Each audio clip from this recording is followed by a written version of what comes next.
কুম্ভ রাশির ক্ষেত্রে সাড়ে সাতির এমন একটা সময় চলছে যেখানে তারা সাড়ে সাতির শঙ্খপাশে আষ্টে পৃষ্ঠে জড়িয়ে গেছেন। সামনের যে সময়টা আসছে সেই সময়টাও কিন্তু তাদের অনেকটাই নিয়ন্ত্রণের বাইরে, এবং যে সময়টা চলছে সেটা বহু মানুষের ক্ষেত্রে প্রচণ্ড ক্লেশদায়ক এবং কষ্টদায়ক হয়ে উঠেছে। তার কারণটা আর বেশিরভাগটাই লুকিয়ে আছে প্রথম আড়াই বছরে। যে আড়াই বছরটা আপনারা পাশ করে এসছেন, সেই আড়াই বছরে যে কৃতকর্মগুলো করেছেন তার অনেকটার খেসারতই কিন্তু এখন আপনাদের ভোগ করতে হচ্ছে। প্রথম আড়াই বছর থেকে 3 বছর আমরা ধরছি, এই সময়কালটা যখন কুম্ভ রাশির চলছিল, অর্থাৎ মকর রাশিতে যখন চন্দ্রর যে প্রভাব, অর্থাৎ শনি যে অবস্থান মকর রাশিতে, যাদের মানে মকর রাশি বা মকর রাশিতে শনির অবস্থান ছিল যখন, সেই যে সময়কালটা, সেই সময়কালটা আপনাদের গত 3 বছরের যে অভিজ্ঞতা বা গত 3 বছরের যে সিচুয়েশান, সেই সময় কুম্ভ রাশির মানুষেরা এমন কিছু ভুলচুক করেছেন যেটা কিন্তু তাদের সাড়ে সাতির ক্রমাগত এফেক্টকে এই সময় কিন্তু আরও বাড়িয়ে দিয়েছে। বেশিরভাগ ক্ষেত্রেই এর সমাধান হচ্ছে আপনাকে কষ্ট ভোগ করতে হবে, এবং সেই কষ্ট দাঁতে দাঁত চেপে সহ্য করে এই যে বাকি সময়কালটা আছে তার মধ্যে নেক্সট অন্তত 1.5 বছর আরও কিন্তু সেই কষ্টটা সহ্য করতে হবে। কিন্তু কিন্তু কিন্তু এই সময়ের মধ্যে শনি কিন্তু এখন বর্তমানে বক্রী হয়ে গেছে, এবং শনি বক্রী হয়ে যাওয়ার জন্য সাড়ে সাতির যে প্রভাব সেটাও কিন্তু অনেকটা ক্ষীণ হয়ে গেছে। এখন আপনাদের সেই সমস্যাগুলো থেকে বেরোবার একটা রাস্তা কিন্তু সাময়িক সময়ের জন্য তৈরি হতে পারে।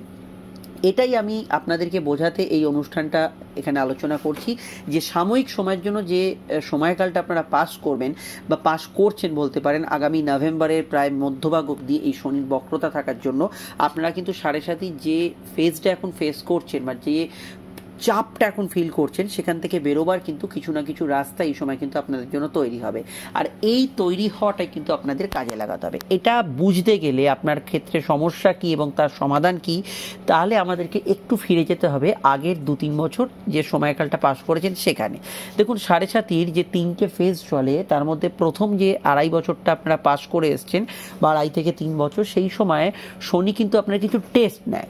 ক্রমাগত কিছু জিনিসের প্রতি আপনার মোহ জাগ্রত করে, ক্রমাগত কিছু জিনিসের প্রতি আপনার ইনসিকিউরিটি জাগ্রত করে, ক্রমাগত কিছু জিনিসের প্রতি আপনার প্রচণ্ড মোহগ্রস্ততা জাগ্রত করে, প্রচণ্ড কিছু বিষয়ের প্রতি আপনার অতিরিক্ত দয়া, অতিরিক্ত দান, অতিরিক্ত কিছু বিষয়ে তাকে আগলে রাখা, যাকে হয়তো আপনি ছেড়ে দিলে সে নিজের মতো করে থাকতে পারে, কিন্তু তার প্রতি অতিরিক্ত একটা গণ্ডি টেনে দেওয়া, এগুলো কিন্তু মানুষের দ্বারা সম্পাদিত হয়। এবং এই কর্মগুলো যখন শনি আপনাদের রাশিতে প্রবেশ করছে তখন কিন্তু গলার কাঁটা হয়ে দাঁড়ায়। সময় অপচয় হয়, অর্থ অপচয় হয়, স্বাস্থ্যের ওপর চাপ পড়ে, মানসিক ক্লেশ হয়, এবং এটা জীবনের বহু ক্ষেত্রে হতে পারে। হয়তো আপনার সন্তান নিয়ে বেশি একটু গণ্ডি টানার ইচ্ছা, হয়তো আপনার চাকরির বিষয়ে অতিরিক্ততা কিছু ছিল, হয়তো আপনার ব্যবসার ক্ষেত্রে অতিরিক্ত কিছু লোভ জেগেছিল, হয়তো আপনার অতিরিক্ত ভোগ সুখের প্রতি আপনার মোহগ্রস্ততা, হয়তো অতিরিক্ত দানও করে ফেলেছেন। এই যে বিষয়গুলো যেটা আপনি গত 2.5-3 বছরে ঘটিয়ে এসছেন, তারই ম্যাক্সিমাম এফেক্টটা কিন্তু এই সময় আপনাদের ভুগতে হচ্ছে।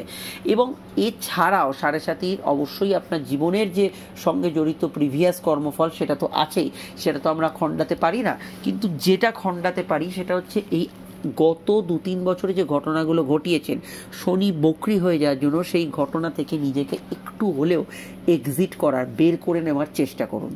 আমি প্রথমেই বলবো যে 3 বছরের যে ঘটনা সেখান থেকে আপনি পুরোপুরি বেরোতে পারবেন না, কারণ সেই 3-2.5 বছরে যে ঘটনাগুলো ঘটিয়েছেন সেগুলো অলরেডি আপনাকে জড়িয়ে ধরেছে, এবং সেই জড়িয়ে ধরাটা আপনি যদি বুঝতে পারেন, সবার আগে তো আমাদের বুঝতে হবে আমরা ফেঁসে গেছি, এটা যারা বুঝতে পারছেন তাদের উদ্দেশ্যে আমার বক্তব্য হচ্ছে এই সমস্যা থেকে নিবারণের জন্য একটু নিজেকে অন্যদিকে মোটিভেট করুন।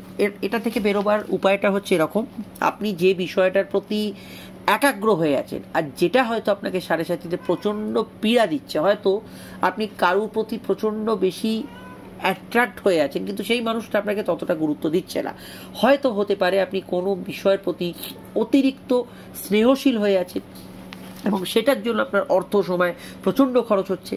এবার একটু মনটাকে অন্যদিকে ঘোরাবার চেষ্টা করুন। অন্যদিকে ঘোরানো মানে অন্য আসক্তিতে জড়িয়ে পড়া নয়, ধর্ম, কর্ম, ধার্মিক চিন্তা, নিজের প্রতি কেয়ারিং, নিজের সেলফ ডেভেলপমেন্ট, পার্সোনাল যে বিষয়গুলো আপনি হয়তো করে উঠতে পারেননি, জ্ঞান অর্জন, যেগুলো অবশ্যই আপনাকে পরবর্তী কোনো মুহূর্তে আবার নিয়ে যেতে না পারে, এরকম কিছুর প্রতি আপনি একটু ইনভলভ হন। যখনই ইনভলভ হবেন আপনাকে ঘিরে ধরা সেই সমস্যাগুলোর প্রকোপও কিন্তু কমতে থাকবে, সেই চাপটা কোথাও না কোথাও একটু হলেও কিন্তু হালকা হতে শুরু করবে। দেখুন, পুরো যদি কথা বলতে হয় অ্যাকচুয়ালি আপনি কী সমস্যায় আছেন, কি তার ওয়ে আউট, তার জন্য আপনার যে কোষটি সেটা কিন্তু আমাদের দেখা প্রয়োজন।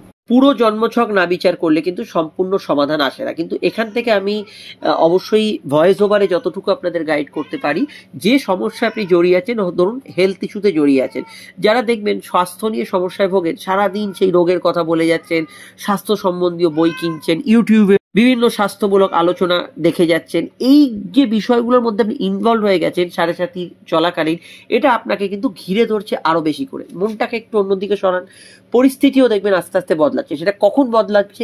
এই যে বকরি ফেজটা চলছে শনির নভেম্বর অবধি, এটায় কিন্তু অবশ্যই আপনি কিন্তু ফল পাবেন। তার উপর আছে রেমিডিয়াল গাইডেন্স এবং আমাদের সঙ্গে যে সামনাসামনি আলোচনা, অ্যাকচুয়ালি আপনি কি সমস্যায় আছেন সেটা কিন্তু অবশ্যই পরিষ্কারটা আলোচনাটা হওয়া দরকার। আপনারা যারা আমাদের সঙ্গে সাক্ষাৎ করতে চান, আমি আরও কথা বলবো, একটু বলে দিই মাঝে, যে স্ক্রিনে যে নাম্বারটি দেখছেন এই নাম্বারে কল বা হোয়াটসঅ্যাপ করে যোগাযোগ করতে পারেন। আলোচনা বাড়িতে বসে অন ফোন হতে পারে, চেম্বারে সাক্ষাৎ আসে হতে পারে। প্রত্যেকটা আলোচনা বিস্তারিত, দীর্ঘ এবং সময় সাপেক্ষ হবে। প্রত্যেকটি প্রশ্নের সমাধানের চেষ্টা আমরা করবো এবং 100% যেটা গোপনীয়তা মেনটেন করে হবে, এবং অবশ্যই সেটা আপনার পক্ষে সুবিধাজনক এবং সন্তোষজনক হবে। ভিডিওটি আপনি যদি ইউটিউবে এখন দেখেন, চ্যানেলটি সাবস্ক্রাইব করে বেল আইকনটা প্রেস করে নিন, যা সম্পূর্ণ নিঃশুল্ক। আপনি যদি ফেসবুকে দেখেন, আমাদের পেজটি ফলো করে লাইক করে আমাদের ফেসবুক গ্রুপ অ্যাস্ট্রোলজিক্যাল সায়েন্সের সঙ্গে যুক্ত হয়ে যান, যাও সম্পূর্ণ নিঃশুল্ক। আর ইনস্টাগ্রামে যারা আছেন, ইনস্টাগ্রাম প্রোফাইলটা আমাদের ফলো করবেন, এটা আপনারা জানেন যে ফলো বাটনে ক্লিক করলেই হয়ে যায়। ভিডিওটি যাতে অন্যান্য কুম্ভের বন্ধুরা একটু দেখতে পায়, তাও আবার আপনার হাত ধরে একটু লাইক এবং শেয়ার করে দেবেন। অবশ্যই আমাদের দৈনিক রাশিফল যেটা রোজ পাবলিশড হয় সেটা অবশ্যই চোখ রাখবেন। যেখানে ছিলাম, ভিডিওটি লাইক এবং শেয়ার করে দেবেন একটু। হ্যাঁ, যেখানে ছিলাম, যে অ্যাকচুয়ালি আপনি কি সমস্যায় আছেন সেটাকে আগে রেকগনাইজ করতে হবে। প্রথম হচ্ছে, যদি আপনি সমস্যাটা নিজে বুঝে গিয়ে থাকেন যে আমি এই সমস্যাটাই সাড়ে সাথে আমার প্রধান, যেমন ধরুন কেউ ফিনান্সিয়ালি কোনো সমস্যার ভিতরে আছে, আমি অবশ্যই নিজেকে সংশোধন করা যে আপনি কি অর্থে যে অর্থনৈতিক সমস্যাটা পড়েছেন। অর্থনৈতিক সমস্যাটা হচ্ছে ফল, কিন্তু তার কারণ অনেকগুলো থাকে, 4-5টা কারণ থাকতে পারে, একটা কারণ থাকতে পারে। সেই কারণটা থেকে আপনি শিক্ষা নিয়েছেন, যদি সেই শিক্ষাটাকে সংশোধন করার চেষ্টা করুন, বা যদি এতটাই আপনি ইনভলভ হন অর্থনৈতিক বিষয় থেকে যে আপনি সমস্যাটা ভুগছেন, মনটাকে একটু ভালো বিষয়গুলোর দিকে নিয়ে যান। যখন আপনি অর্থনৈতিক ক্লেশের কথা ক্রমাগত ভাবতে থাকবেন সাড়ে সাথীতে, সেই ক্লেশটা আপনাকে সমাধান তো দেবে না, উল্টে আরো সমস্যায় জড়িয়ে দেবে। কিন্তু সমাধানের রাস্তা খুঁজুন, সেই ক্লেশটাকে ভুলে গিয়ে নিজের যে ভালো লাগা যতটুকু আছে সেইটুকু নিয়ে ভালো থাকুন, তাহলে দেখবেন সেই ক্লেশটা থেকে অবশ্যই বেরিয়ে আসতে পারছেন। অবশ্যই রেমিডিয়াল গাইডেন্স লাগে, যে শুধু আপনি মানসিক প্রভাব দিয়ে সব কিছু বদল করে দেবেন সেটা সম্ভব নয়। পরিস্থিতি এবং বিশ্লেষণ এবং সঠিক কাউন্সিলিং, অ্যাকচুয়ালি আপনার সমস্যাটা কি, দশা কি চলছে, অন্তর্দশা কি চলছে, প্রত্যন্তর দশা কি চলছে, সেগুলো কিন্তু একদম ডিটেলে জানা দরকার। আপনার শনি কি বর্গোত্তম, শনি কি আপনার নিজের জন্মচকে বকরি, শনি কি অন্য গ্রহ দ্বারা পীড়িত, এগুলো কিন্তু জানলে আমাদের অনেকটা সুবিধা হয় যে আপনার পরিস্থিতি থেকে বের করা। তবে এটা আপনাদের একদম স্পষ্ট করে বলে রাখি, যারা সাড়ে সাথীর প্রচন্ড রকম সমস্যায় ভুগছেন, এটা একদমই ভাববেন না যে আপনি সাড়ে সাথীর মিড ফেজে আছেন, যে জ্যোতিষ মহাশয়ের কাছে গেলে সেই সাড়ে সাথীর প্রকোপ একেবারে চলে যাবে, আপনি মুক্ত হয়ে যাবেন, সেটা সম্ভব নয়। কিন্তু যে সামনের 2.5 বছরটা সাড়ে সাথী পাস করবেন, আরও এখন তো কুম্ভ রাশি সাড়ে সাথী সবে মধ্য গগনে, অনেকটা সময় বাকি। তো এই যে বাকি সময়টা আছে সেটা যাতে আপনি একটু হলেও স্বস্তি পান, একটু প্রাণ ভরে শ্বাস নিতে পারেন, সেইটার জন্যই কিন্তু অবশ্যই রেমিডিয়াল গাইডেন্স এবং পূর্ণ বিশ্লেষণ প্রয়োজন। যারা আমাদের কাছে আসতে পারছেন, আমি যেটা বললাম সেই কথাটা মাথায় রাখুন, সেই কথাটা বোঝার চেষ্টা করুন অ্যাকচুয়ালি কি সমস্যায় আপনি আছেন এবং সেই সমস্যার কারণ কি। যদি সেই সমস্যায় থাকেন, সমস্যাটাকে নিয়ে ভাবলে আরও সমস্যা বাড়বে, সমাধানের রাস্তা এবং অন্যদিকে মনটা ডাইভার্ট করার চেষ্টা করুন। তো এটা অবশ্যই আপনাদের দরকার। তো এটা অবশ্যই, এটাও আমি একটু বলে নিই, সেটা হচ্ছে সব সমস্যাই যে সাড়ে সাথীর কারণে হচ্ছে তা নয়। আপনার জীবনে ধরুন 4টে সমস্যা আছে, তার মধ্যে ধরুন 2টো সমস্যা অ্যাকচুয়ালি সাড়ে সাথীর জন্য পাচ্ছেন, আর 2টো সমস্যা আপনার গ্রহের খারাপ অবস্থান বা দশা খারাপ হওয়ার জন্য পেতে পারেন। যেমন অর্থনৈতিক বিষয়টা, অর্থনৈতিক বিষয়ের কারণটা সাড়ে সাথী নাও হতে পারে, আপনার অন্যান্য দশার কারণ হতে পারে। তো সেই জায়গাটা অবশ্যই খেয়াল রাখবেন। দেখুন, লগ্নে শনি থাকার অর্থ বা রাশিতে শনি শনি থাকার অর্থ হচ্ছে আপনার জীবনটা একটু প্রেসারে থাকবে। কুম্ভ রাশিতে শনি আছে মানে রাশিভিত্তিক যদি আমরা দেখি, কুম্ভ রাশি থেকে শনি যে তৃতীয় ভাবে দৃষ্টি দিচ্ছে সেটা আপনাদের উদ্যমের ভাব। কোথাও যেন উদ্যমটা এতদিন শনি একটু হারিয়ে দিয়েছিল, মনে হচ্ছিল এটা আমায় ঘিরে ধরেছে পরিস্থিতি। শনি বক্রি হয়ে যাওয়ার জন্য পুনরুদ্যম যে শব্দটা আমরা ব্যবহার করি, সেই পুনরুদ্যমটা এই সময় নিতে পারেন। শনি সপ্তম ঘরে দৃষ্টি, সামগ্রিকভাবে সোশ্যাল নেটওয়ার্কগুলো আপনার কাট করছিল। শনি এখন বক্রি হয়ে যাওয়ার জন্য আবার আপনার সমাজ ব্যবস্থা, সোশ্যাল নেটওয়ার্ক, যাদের সঙ্গে সম্পর্ক ছিন্ন হয়ে গেছিলো, যে কন্ট্যাক্টসগুলো আপনার থেকে হারিয়ে গেছিল সেগুলো আবার প্রতিস্থাপন করার চেষ্টা করুন, সেটা ভালো হবে এই সময়। শনির দৃষ্টি ছিল কর্মভাবে, কর্মক্ষেত্রে একটু টাইট সিচুয়েশন ছিল। এই সময় একটু যদি হালকা মনে করেন কর্মক্ষেত্রে নিজেকে সেলফ ডেভেলপ করুন, নিজেকে আরো যোগ্য করে তুলুন। তবে জব চেঞ্জ করা বা ব্যবসা চেঞ্জ করা বা আপনি যদি সেলফ প্রফেশনে করার থাকেন সেই জায়গাটা চেঞ্জ করতে হট করে জ্যোতিষীয় পরামর্শ ছাড়া যাবেন না। অবশ্যই অনেকে অনেক সমস্যায় আছেন, ধুম করে চেঞ্জ করতে চান, চেঞ্জ করুন, কিন্তু জ্যোতিষীয় পরামর্শ নিয়ে এটা মাথায় রাখবেন। তো আর আমি এটুকু বলবো, শনি বক্রি হয়ে যাওয়ার জন্য আপনাদের ক্ষেত্রে সবই ঠিক আছে, কিন্তু রাশির অধিপতি স্বয়ং বক্রি। একটা কথা মাথায় রাখবেন, চিন্তা ভাবনা করে যে কোনো সিদ্ধান্ত নেবেন। একটা আলো পাচ্ছেন মানে ধুম করে তার দিকে ঝাঁপিয়ে পড়বেন না।